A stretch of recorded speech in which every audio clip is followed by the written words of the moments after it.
Bonjour, bienvenue au musée du métier d'antan. Je me présente, je suis Alain Dubois, ancien libraire, et je suis membre des Amis du patrimoine. Donc j'ai en charge une partie de l'année d'apporter des pièces nouvelles au musée. Bonjour, je suis Elsa, saisonnière au musée des métiers d'antan depuis 6 ans et j'ai le rôle d'accueillir les visiteurs au musée. Le musée existe depuis 1985, mais moi j'ai repris le musée sous le conseil du maire actuel de la commune pour essayer de remoderniser, restructurer cet ensemble qui est dans un château du XVIIe siècle, le château d'Argent-sur-Saône. Donc je vous invite à découvrir les différentes salles, toutes thématiques.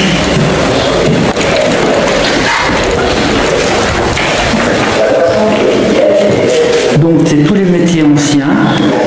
Là je vous présente une machine à tisser.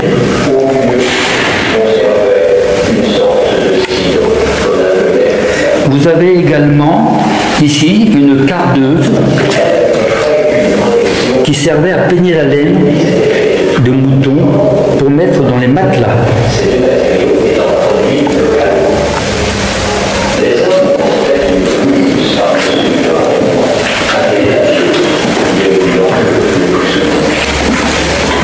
Ici, je vous présente un meuble d'apothicaire, herboriste. À l'époque, il y avait beaucoup d'herbes, qui date du 19e siècle. Les chaussures de cuir étaient réservées pour les grandes occasions et tous les paysans n'en possédaient pas. Parfois, les enfants apprenaient à marcher grâce à... Maintenant, nous sommes dans une pièce à dîner pour Solognotte, dans la campagne de Le Cher, qui date des années 1900. Et là, on reproduit une scène journalière de la vie des gens locaux. Sont encore bien présents aujourd'hui. Je vous laisse déambuler jusqu'à notre prochaine animation. Vous êtes de la région? Oui, j'habite Argent-sur-Saône depuis ma naissance. Avant, c'était une ville dans les années 70, très industrieuse, il y avait beaucoup d'emplois, mais avec le temps passant, la ruralité a été délaissée au profit des grandes métropoles.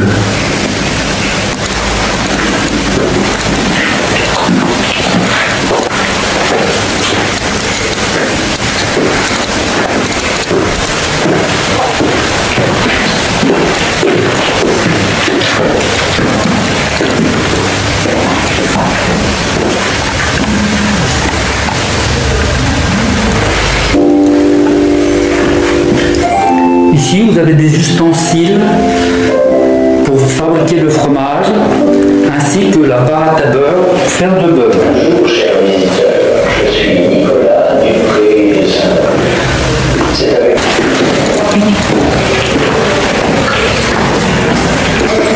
Voilà, maintenant nous entrons dans une salle de classe des années 1900.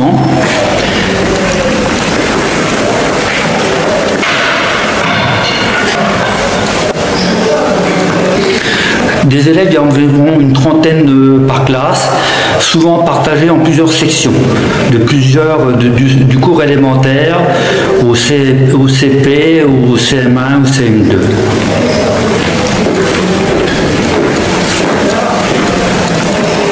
Et les objets sont des donations? Oui, la plupart. Donc nous avons des planches qui représentaient des scènes historiques et qui sont modulables, interchangeables par différentes images qui sont superposées les unes aux autres.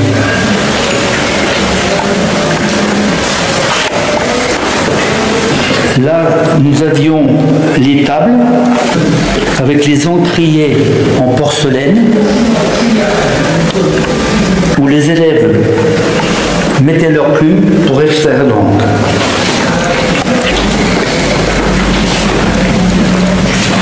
Une chose importante, les élèves étaient récompensés par leur travail, par des bonnes notes, avec des points. On leur donnait des points à chaque bonne note, qui étaient souvent des images. Et les mauvais élèves étaient punis, on leur mettait le bonnet d'âne.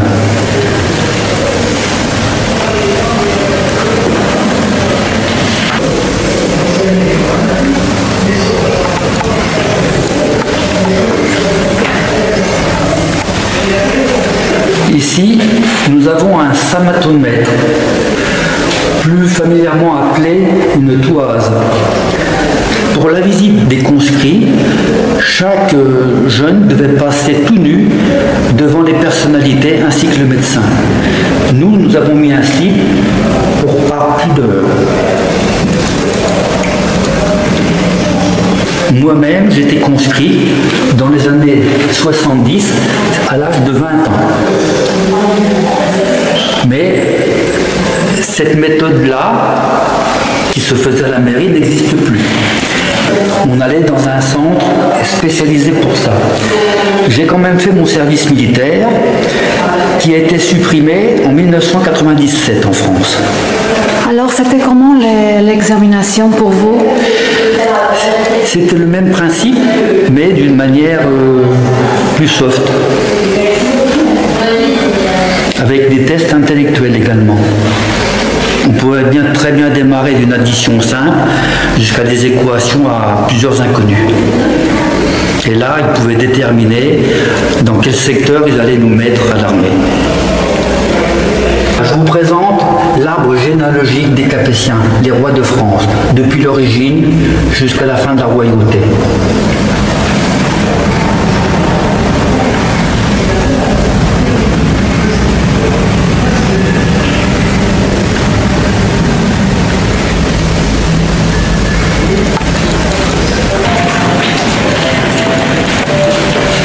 Je vous présente une carte qu'on avait dans les classes scolaires dans les années 50, 60.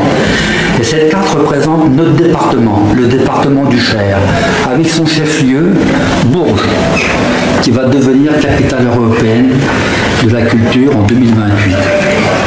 Cette carte est divisée en plusieurs régions, à savoir le Bois Chaud, la vallée de Germigny, et nous, en haut, où il y a le point ici, la Sologne, qui est très boisée, une région de chasse également.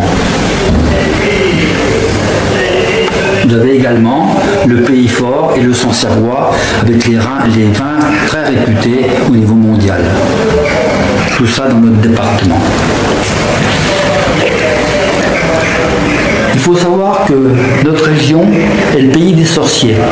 Avant tout, d'avoir des médecins, des gens qui avaient des sorciers, soit pour se faire soigner. Et alors, les sorciers avaient certains pouvoirs et ils avaient la possibilité de faire des sorts. Là, on a un fauteuil de jeu de sorts.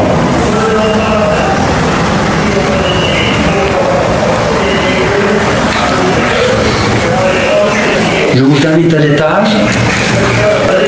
Nous avons ici, dans l'espace, chasse et pêche, qui est un trait de notre région, où il y a beaucoup de possibilités.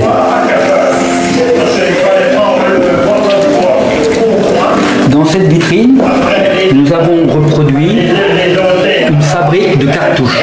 Les cartouches étaient fabriquées chez les armuriers locaux.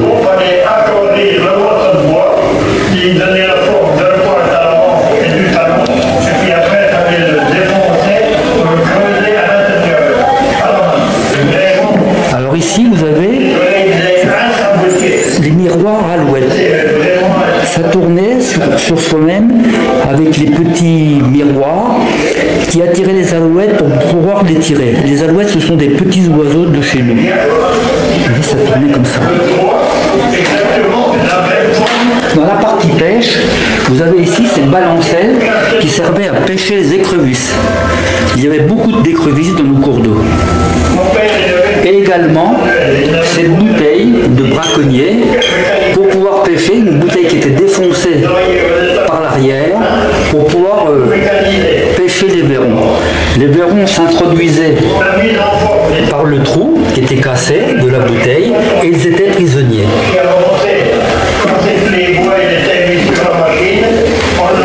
Vous avez également des filets de pêche, des bougeonnières. Ici, nous avons une personne qui illustre le garde-chasse. Les propriétaires, les grandes propriétés, ils avaient des gardes-chasse, c'est-à-dire quelqu'un qui surveillait la chasse pour éviter d'être braconné et également pour diriger la chasse.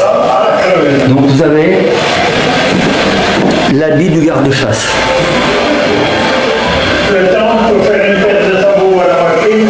On pouvait également chasser avec un animal qui s'appelait le furet.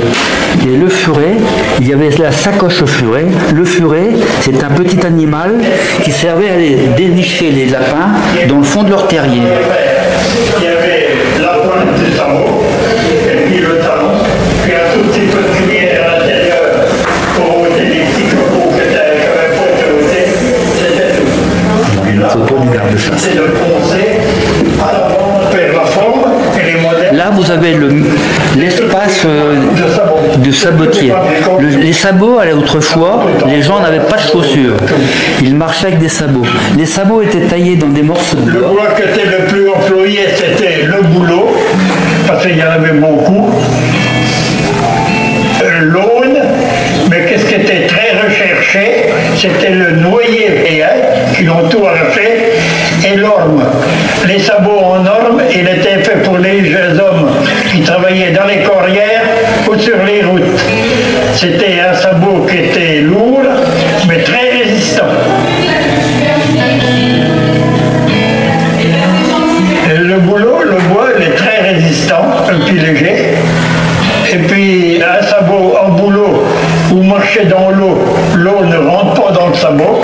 Voilà la résistance que ça a. Mais alors le boulot, les grumes de boulot, il fallait aller en forêt les choisir. S'il y avait une branche morte après le boulot, ou s'il y avait un trou sur le grume du boulot, il ne fallait pas le prendre parce que tout le cœur était noir. Tous les ouvriers, tout le monde portait des sabots. Alors ici, on entre dans l'espace du forgeron. Le forgeron travaillait beaucoup pour les paysans, pour faire les chevaux qui servaient dans les fermes. À l'époque, il n'y avait pas de tracteur. Donc, il faisait chauffer le charbon de bois à feu rouge pour pouvoir faire rougir le métal. C'était alimenté par ce soufflet qui propulsait de l'air pour pouvoir attiser les braises. C'est tout plat, il y a juste la pointe à l'avant qui est garnie un peu en bois, et puis après il y a le bris en cuir. Je vous présente également les différentes formes de fer à chevaux. Et ça, les femmes, ils avaient toujours ça à la porte de la maison, parce que quand ils sortaient avec leur pantoufle, ils en mangeaient la pantoufle dans la claque pour aller dehors. Par ici, vous avez un ensemble d'engrenages en bois. Voilà, c'était des sabots qu'on vernissait comme on pouvait, et puis dessus on faisait des dessins, avec une petite aiguillette, on faisait soit des choses. Votre famille avait des animaux? Ma famille, non. Mon grand-père était garde-chasse et mon père était bourrelier. Mon métier, c'était libraire. Très différent. Très différent. C'est l'évolution. Pourquoi vous avez aimé les livres? Par passion.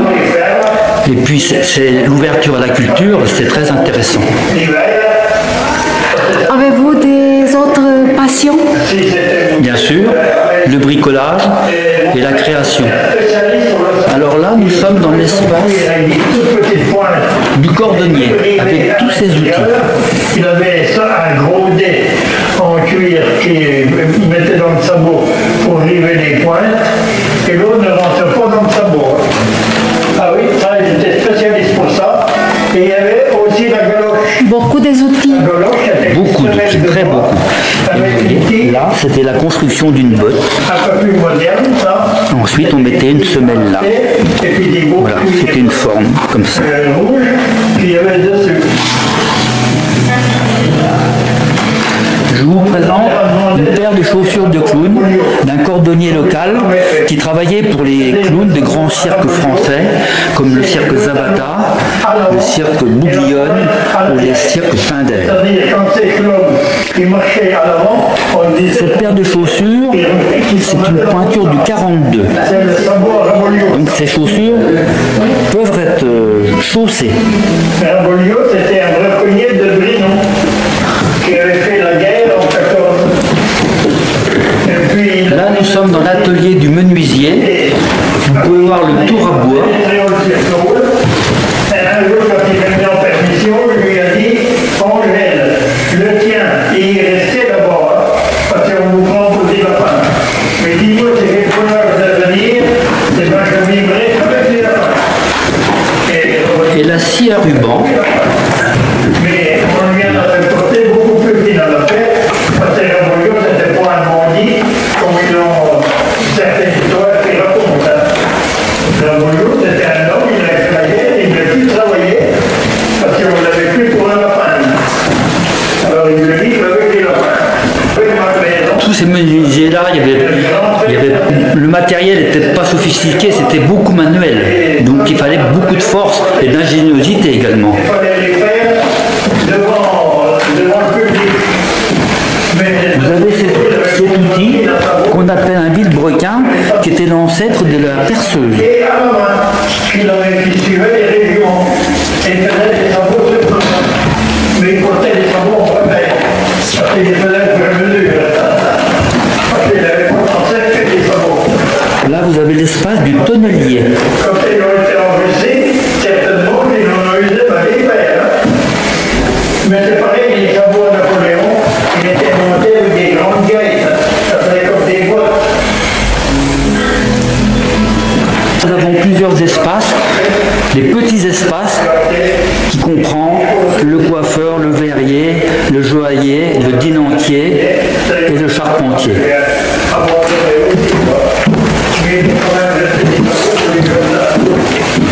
Là, nous avons des ruches, parce que dans les campagnes, on faisait du miel. Donc il y avait des gens qui avaient des ruches qu'on appelait les apiculteurs. Donc les ruches étaient confectionnées avec de l'osier et de l'argile. On va refaire des sabots, tout de suite je ne voulais pas, et puis ma femme à l'époque m'a dit, ah tu vois les gamins qui faisaient Là, nous sommes dans l'espace coiffeur des années 30. Moi, j'ai très bien vu fonctionner ça dans les années 50, chez les coiffeurs. C'était un outil qui servait à faire des permanents, où on mettait des bigoudis et il fallait chauffer les cheveux. Donc tout ça, c'était électrique. Cet appareil date de 1935. Ensuite arrivait ce matériel beaucoup plus moderne, si on peut dire, en 1946, où le principe était le même, mais on chauffait ce support pour les bigoudis qu'on mettait sur des rampes chauffantes. Voilà. Et également, un des premiers sèche-cheveux des années 30, qui n'avait rien de tellement pratique.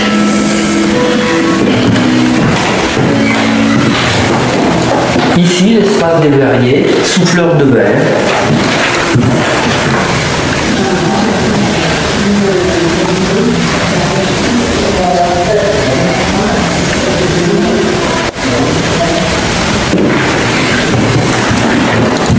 Et également le joaillier avec le tour du diamantaire.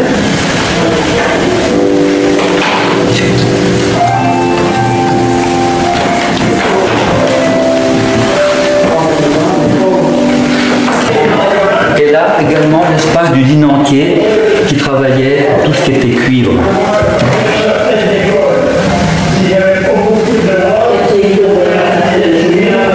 Oui, beaucoup de cuivre.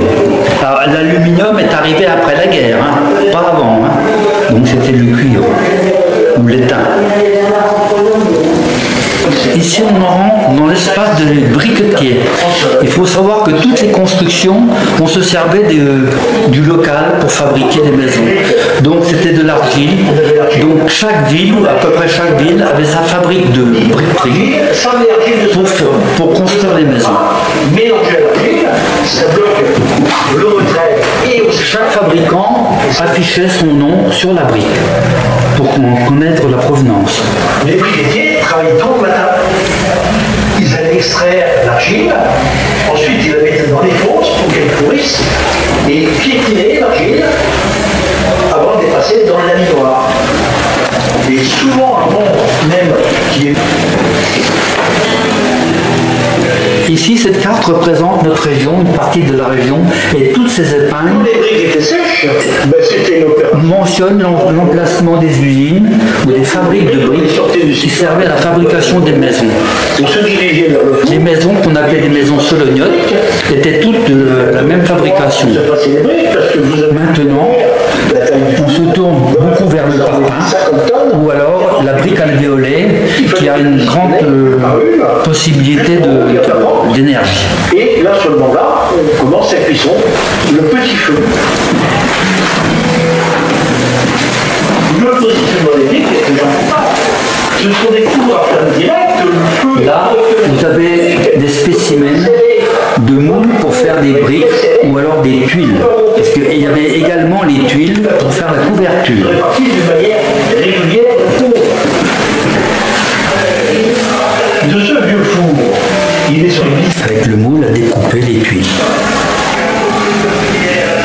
C'est un four de type romain, à 24 cheminées, 50 tonnes de capacité de cuisson, auquel il faut rajouter 70 tonnes. Dans cette pièce qui est plus récente au niveau fabrication, c'était l'usine des ACA. Un ingénieur argentais a décidé de monter une usine de métallurgie. Donc il s'est consacré à tout ce qui était mécanique. Sa première construction, c'était pour le levage. Il faisait des appareils de levage. Donc il s'est diversifié. Après, dans d'autres domaines, il y avait d'abord les ponts roulants qui servaient dans les aciéries françaises, les ponts roulants qui servaient à supporter des charmes pour alimenter les convertisseurs de poches de métal. Qui se met dans la pierre. Il s'était aussi orienté, cet ingénieur, sur la construction de locomotives qu'on appelait des drésines. Vous avez les plans présents. Et souvent, ces locomotives étaient expédiées en Afrique. Ça roulait sur bois métrique.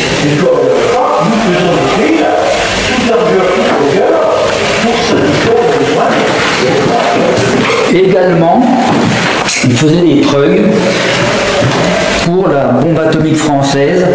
Ce treuil servait pour aller sur l'atoll de Mururoa. Ce treuil servait à maintenir les ballons sondes pour faire exploser la bombe atomique. Et également, la genèse des fusées françaises, on voit la photo. Il y a eu le portique qui a été fabriqué aux ateliers de construction d'Argent. Ce portique a été fait dans les années 60 dans le désert algérien, à Amaguir. Et c'est la genèse de la fusée Ariane 6 actuellement. Et cette première fusée s'appelait Diamant.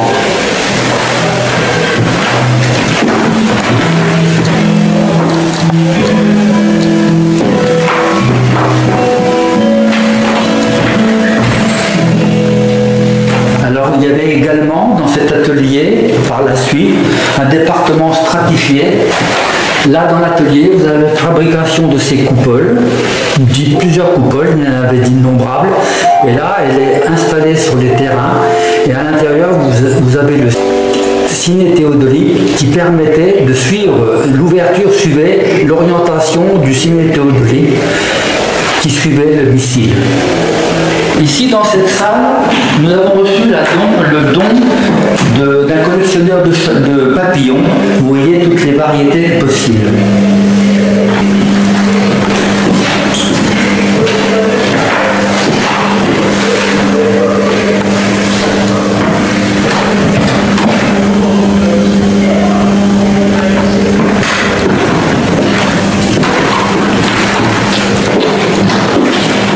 Et dans cette pièce, on a regroupé tous les oiseaux de notre région.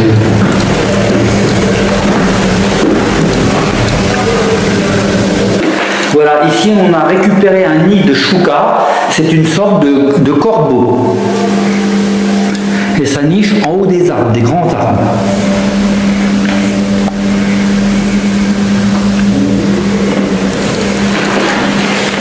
Alors là, c'est l'espace du bourrelier qui travaillait également pour les fermes. Il fallait aussi utiliser le fameux pour pouvoir fabriquer les colliers des chevaux qui sert à découper les et d'autres ustensiles. Voici le mien, il vient des ateliers d'Agès Blanchard à Paris.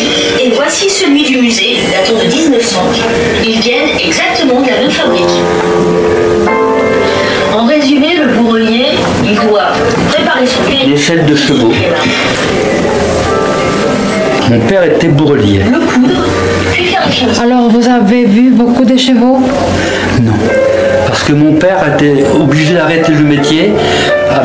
Après la guerre, il y a eu l'avènement des tracteurs et les chevaux étaient remplacés par les tracteurs.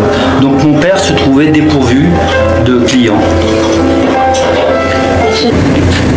La réalisation dont je suis la plus fière, c'est d'avoir réalisé une pierre de très sur mesure. Ici, nous avons une hotte de réparateurs qu'on appelait des colporteurs, une hotte de réparateurs d'horloges, donc qui passaient de ferme en ferme, et comme les gens avaient des pendules qu'on appelait des comptoises, ils réparaient les horloges et ils emmenaient des cadrans au besoin.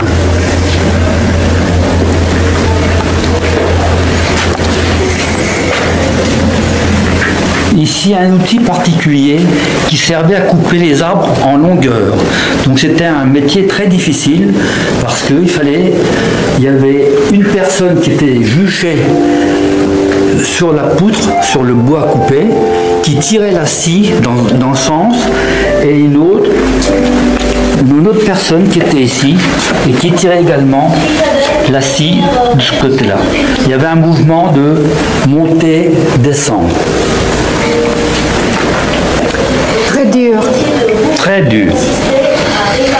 À faire toute la journée.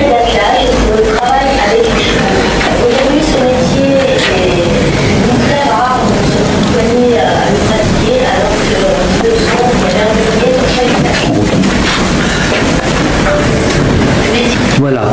Le vrai nom s'appelle la niaque.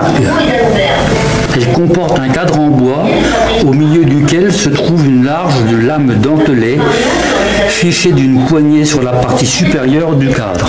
Il s'est mis à restaurer des matelas, à coudre des stores. Mais un métier de force.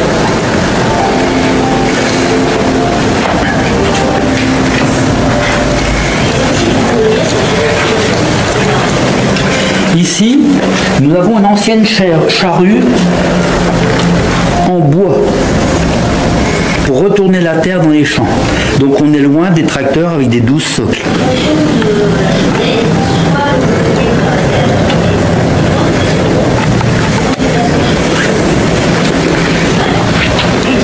Là, vous avez tous les outils qu'on pouvait trouver dans les fermes. Aussi bien de la faux pour couper le blé, pour couper le foin. Vous avez le semoir, des fourches. Il y avait également des animaux dans les fermes. Donc, quand le paysan vendait des veaux, eh bien, il fallait peser les veaux. Donc, on les mettait dans une cage pour pouvoir les transporter sur la bascule.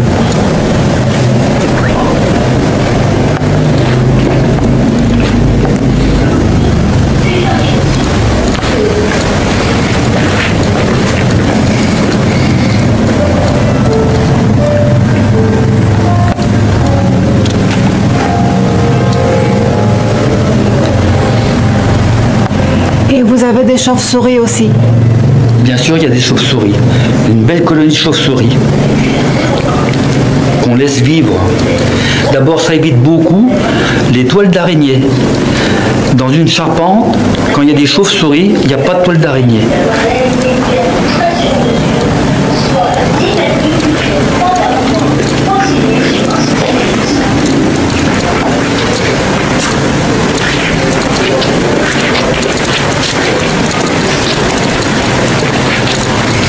Ici, nous avons un appareil, un métier à cordée. C'est-à-dire que là, ils mettaient plusieurs fibres et ils fabriquaient des cordes qui servaient encore une fois dans les fermes.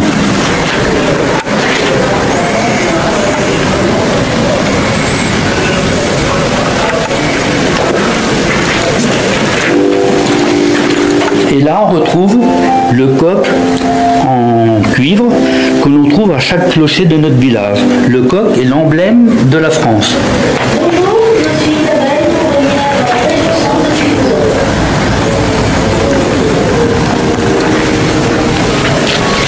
Toulouse. Ça, c'est un pont en bois, le pont de Brioude, en Haute-Loire. C'est une maquette.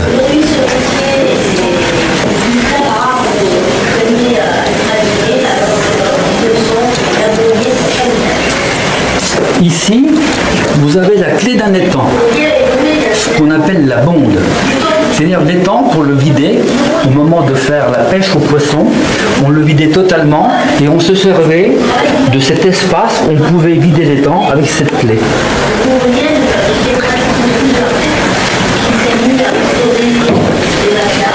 Ici, vous avez une proie à tiller qui servait à tirer, à extraire les fibres du lin ou du chanvre. Avec le lin, on pouvait fabriquer des draps. Donc voilà comment ça marche.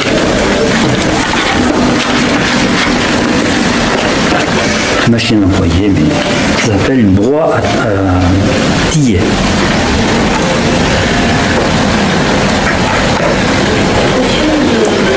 C'était les femmes qui faisaient Oui, ça? c'était les femmes, souvent. Les femmes travaillaient dur. Et les femmes en France, elles ont commencé à s'émanciper au moment de la guerre de 14. À la guerre de 14, tous les hommes étaient sur le front. Donc c'était les femmes qui étaient dans les fermes, qui géraient les fermes et également dans les usines. Et après, les femmes ont pu porter le pantalon. C'était déjà l'émancipation de la femme. Dans la famille, chaque rôle était bien déterminé.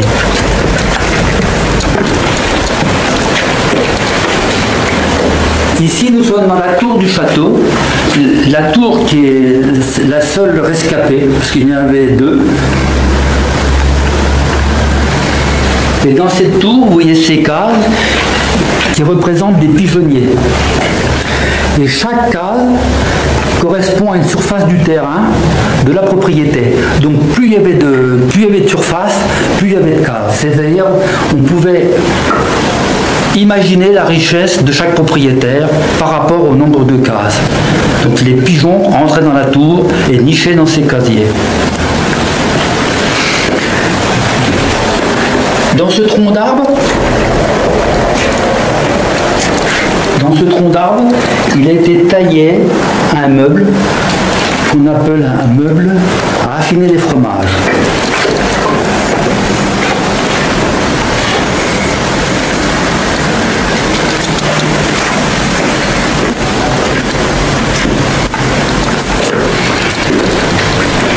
Ici, nous avons cette machine curieuse qu'on appelle une machine à bêler. C'est-à-dire que le paysan, il utilisait cette machine pour aider la vache à faire son veau. On appliquait cette partie-là sur le train arrière de la vache. On attachait avec une corde les pieds du veau. Et avec cette corde et ce cabestan, on tractait la sortie du veau par cette corde.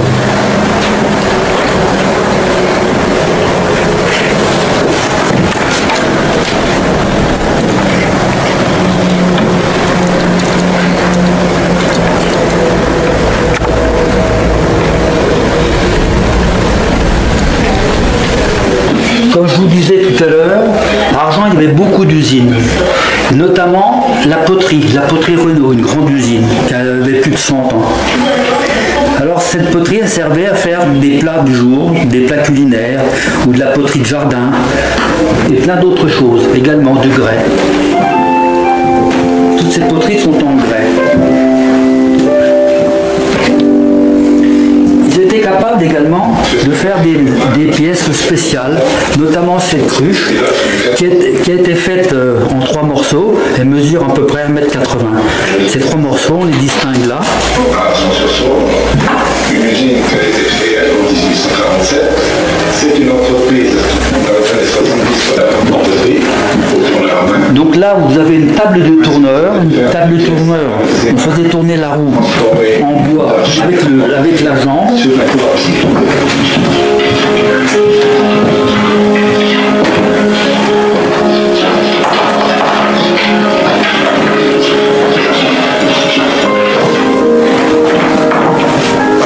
La première chose, c'est de poser des baleines.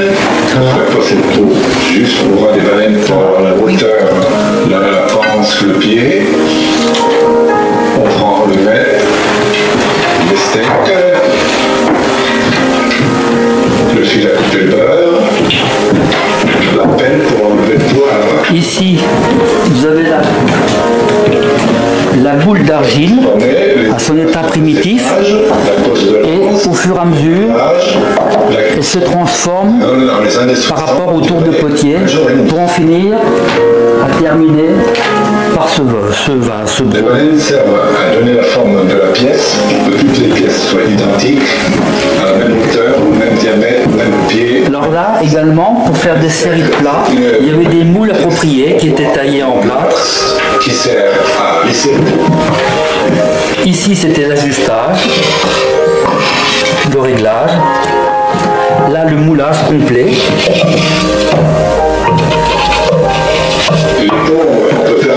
Une fois terminé le démoulage, la finition et le séchage, l'émaillage, et une fois terminé, après la cuisson.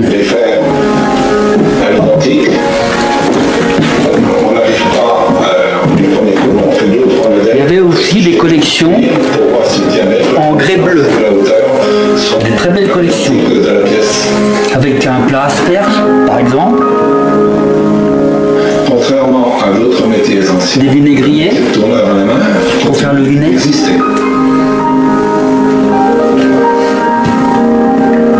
Et des plats culinaires de différentes sortes.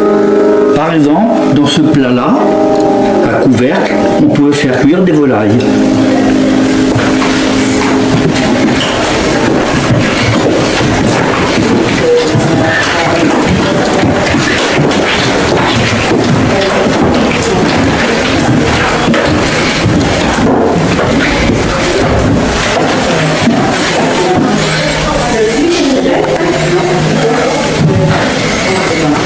Et tout ça a été fabriqué dans notre village.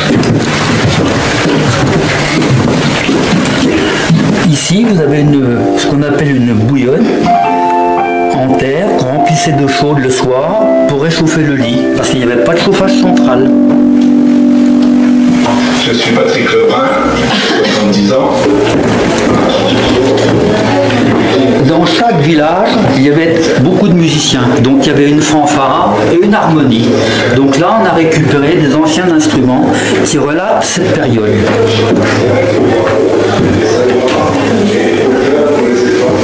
Alors comme nous sommes à Argent, nous avons le fanion de notre lyre qu'on appelle la lyre argentaise.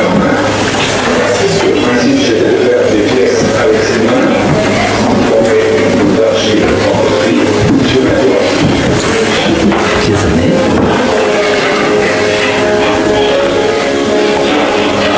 « 1914, oui, 1914.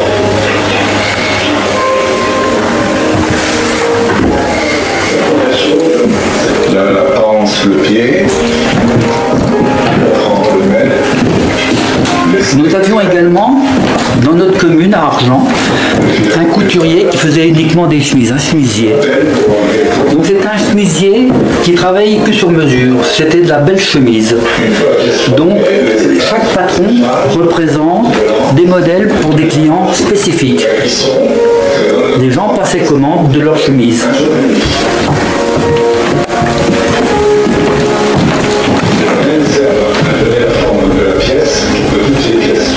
De la chemise sur mesure.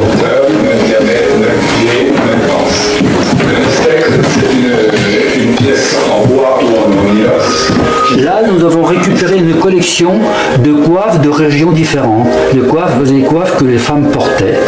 C'était la coutume.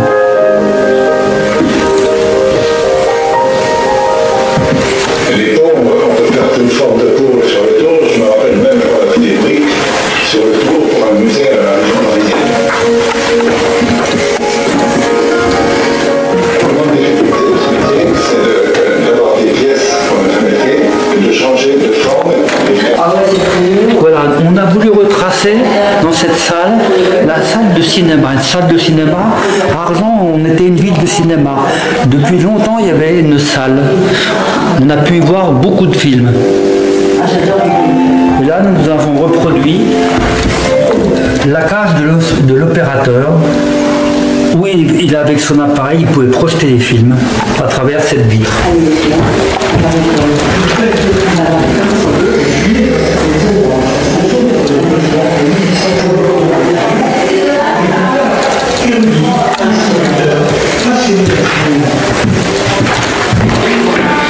Également, nous avons voulu dédier cette salle à un illustre argentais, un jeune élève d'Argent. Ses parents étaient instituteurs à Argent et il est devenu prêtre.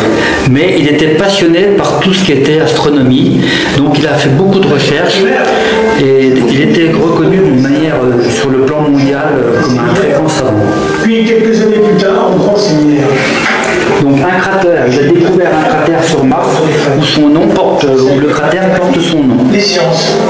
L'archevêque de Bourges me choisit comme secrétaire particulier et avec sa bénédiction, j'installe mon premier observatoire, ce qui me permet de publier le fruit de mes observations sur la vulgarisation scientifique. Il aimait beaucoup vulgariser sa connaissance. Donc il faisait des livres sur l'algèbre, sur la mécanique, et vous remarquerez, déjà il avait imaginé comment construire un téléphone sans fil. Je participe avec mon ami Camille Flammarion, fondateur de la Société astronomique de France, à toutes ces équations, tous ces plans, tout ce qu'il avait pensé. L'autre à Sfax en Tunisie. Cette même année, je perds mon observatoire.